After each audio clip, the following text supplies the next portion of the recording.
Okay, Sego, Bart Goodleaf, Skirnunya new council chief, recently elected in July. First of all, I want to thank you all for giving your confidence in me this summer in July. I'll do my best every single day to represent the community in the best way that I know how. So I'd like to start off by saying at the beginning of our term, I know it's a little bit late here getting started.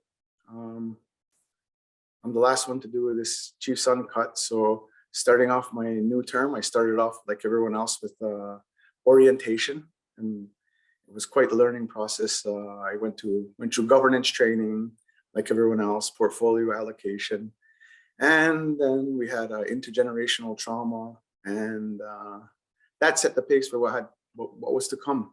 And we were getting ready to do portfolio allocation, and I had a little setback with my health. So I was off for at the beginning. I had, I guess, could say a little health scare. I guess I experienced on September 17th. I was out for a few weeks with call it a CABG, coronary artery bypass graft, which is pretty self-explanatory. I guess it was a big surgery, and I was out for a little while, and I actually begged to come back to work, which was a little bit different. I wanted to come back to work, and I made sure that I had to go through certain steps to make sure that it was all right to come back to work. Needless to say, I came back 4 weeks early, and I feel great. My health, I'm doing fine. Just let the community know. It was a little bit of a setback, and I'm doing my best to catch back up on my files. So I've been selected at that point. We did a portfolio allocation, and I was selected on 5 different files to be part of. So I'll get into that right away. So I sit third on the safety file, public safety, with Arnold Boyer and Ryan Wintour being the lead on that for public safety. And I guess I'm involved with a lot of the COVID task force things that go on in the community, and I follow Ryan, and he does a great job. So I'll take part of that. And then for lands and territories, I'm on the file with Cody being the lead.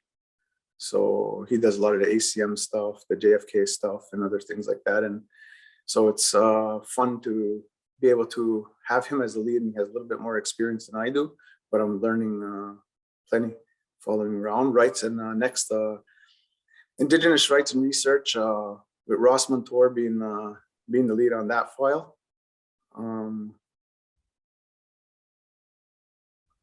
That being tied to the Tsothohrhkó and the rights of hunting and harvesting.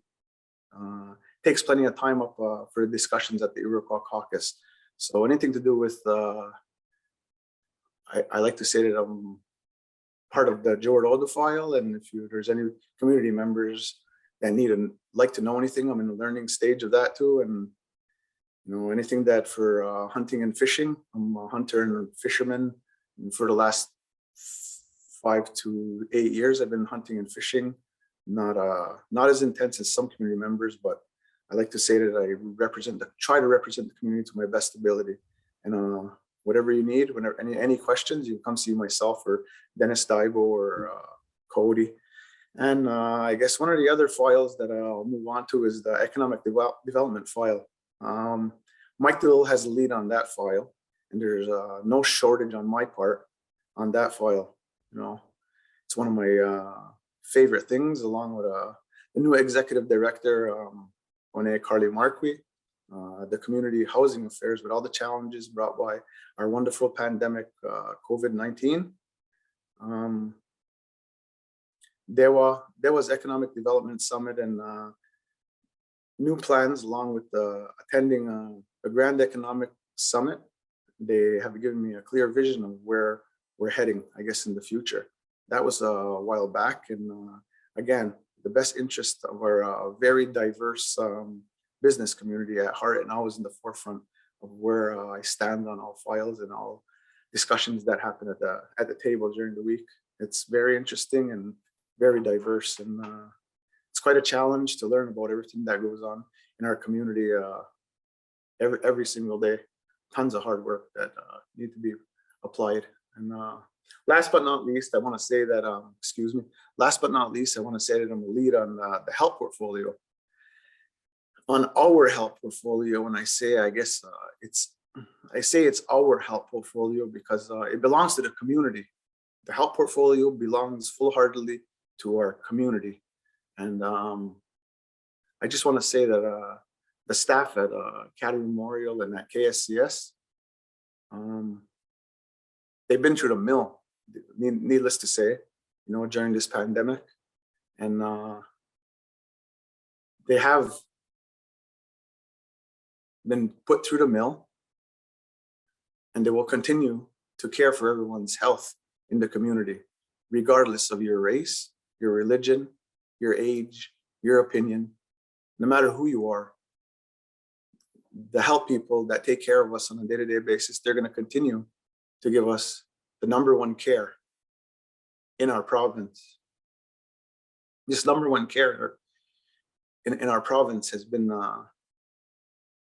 proven on track record with the recent, they had an accreditation that gave the hospital an evaluation, and they had exceptional marks across the province. They've been scored as rather one of the top marks, and it shows that our caretakers are #1 here in the community.